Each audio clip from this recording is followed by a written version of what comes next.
A lenda dos Illuminati. Durante séculos e séculos esse nome vem semeando a mente das pessoas aí como um grupo secreto que domina a humanidade. Será que é isso mesmo? Vamos analisar aqui a origem do termo Illuminati, os grupos que reivindicam esse nome para si próprio, a origem verdadeira, onde surgiu, quem são os Illuminati, existem até hoje, quais são as suas ações.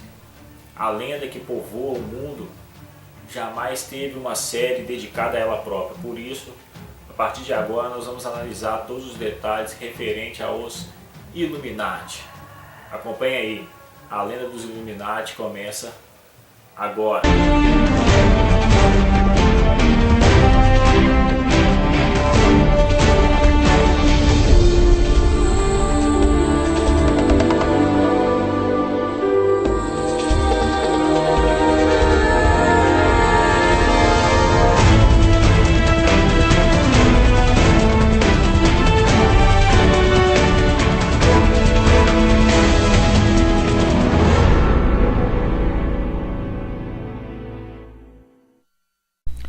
A Ordem dos Illuminati da Baviera foi fundada na noite de 30 de abril de 1776 em uma floresta no estado da Baviera, sul da Alemanha, onde um pequeno grupo de jovens criou e prometeu cumprir os fins da sociedade. Entre aqueles que estavam naquela noite, sabe-se apenas da identidade de três: Adam Weishaupt, Max Merz e Anton von Monsenhausen. O fato de que não se sabe exatamente quem estava presente naquela noite foi a causa da especulação sobre o número de pessoas que criaram a ordem. Alguns dizem que era apenas 4, outros argumentam que foram 13. Após a fundação, Adam Weishaupt atraiu seus primeiros seguidores, um estudante de Munique chamado Franz Xavier von Zilwalk e um barão protestante de Hanover chamado Adolf von Nigg, que já havia sido iniciado na maçonaria e, posteriormente, desenvolveu os ritos dos Illuminati da Baviera, junto com Weishaupt, a quem foi introduzido na loja de Munique.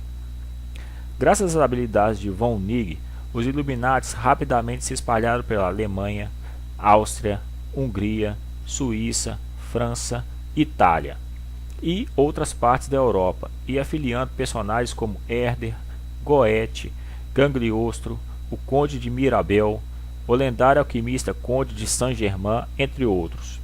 Alguns nobres, como o Duque de Saxe e de Saxe-Gotha, os príncipes Ferdinando e Karl de Hesse, o Conde de Stromberg e o barão Karl Theodor von Dalberg, também figuraram dentro da iniciação iluminada. Incentivado pelo seu sucesso em conseguir recrutar um grande número de pensadores, filósofos, artistas, políticos, banqueiros, analistas, etc., Dan Weishaupt tomou a decisão de se juntar à maçonaria por meio de von Nigg e ordenou a infiltração e dominação da mesma.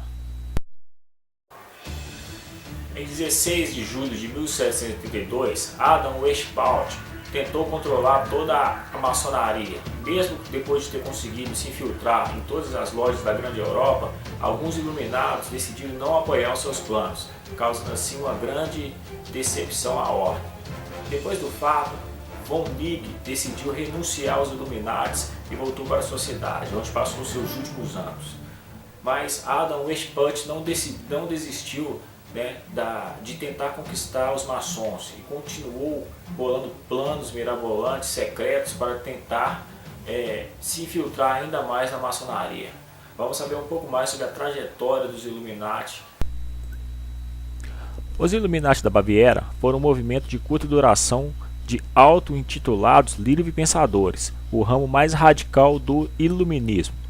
Na Baviera, onde o eleitor Maximiliano José III de Westbank foi sucedido em 1777 pelo seu herdeiro Karl Theodor, a organização não durou muito, até ser suprimida pela polícia sob acusação de conspiração. Em 1784, o governo bávaro baniu todas as sociedades secretas, incluindo os Illuminati e os maçons. A estrutura dos Illuminati desmoronou logo, mas enquanto existiu alguns intelectuais influentes, se contataram entre os seus membros. Eles eram recrutados principalmente entre os maçons e ex-maçons. juravam obediência a seus superiores e estavam divididos em 3 classes principais. A primeira classe, conhecida como berçário, compreendia os graus ascendentes ou ofícios de preparação. Noviciado, minerval e illuminatus minor. A segunda, conhecida como a maçonaria, consistia dos graus ascendentes de illuminatus maior e illuminatus dirigentes. Esse último, algumas vezes chamado de cavaleiro escocês. A terceira, designada de mistérios, estava submetida nos graus de mistérios menores, presbíteros e regente, e mistérios maiores, magos e rex. Relações com as lojas maçônicas foram estabelecidas em Munique e Frisiga em 1780. A ordem tinha ramos na maior parte dos países europeus, mas os números total de membros parece nunca ter sido superior a 2.000 durante o período de 10 anos. O esquema teve a sua atração para os literatos como Goethe e Herder, e mesmo para os duques reiniciantes de Gotha e Weimar. Rupturas internas precederam a desmoronamento da organização, que foi efetivado por um edito do governo bávaro de 1785. A ordem foi encerrada em 1788. Em 1784, o duque Karl Theodor advertiu sobre os perigos causados pelos Illuminatis e todas as sociedades secretas da época. Decretou então que essas sociedades fossem totalmente extintas. Então os Illuminatis tiveram que desaparecer do sul da Alemanha e de todas as redondezas da região onde era governado pelo duque Karl Theodor. O Westphal foi exilado e começou a comandar a ordem de fora da Alemanha. Alguns dizem que em 1788 a ordem foi totalmente desfeita e os Illuminatis deixaram de existir, mas muitos acreditam que não. E é isso que nós vamos analisar aqui no próximo episódio. Analisar como os Illuminatis sobreviveram após Karl Theodor ter decidido que eles deveriam ser extintos. Vamos analisar também as famílias que dizem ser Illuminatis e se realmente ainda existe algum Illuminati presente na região da Alemanha ou em qualquer outro lugar do planeta. A lenda continua. Aguardo vocês aqui no próximo episódio de A Lenda dos Illuminatis.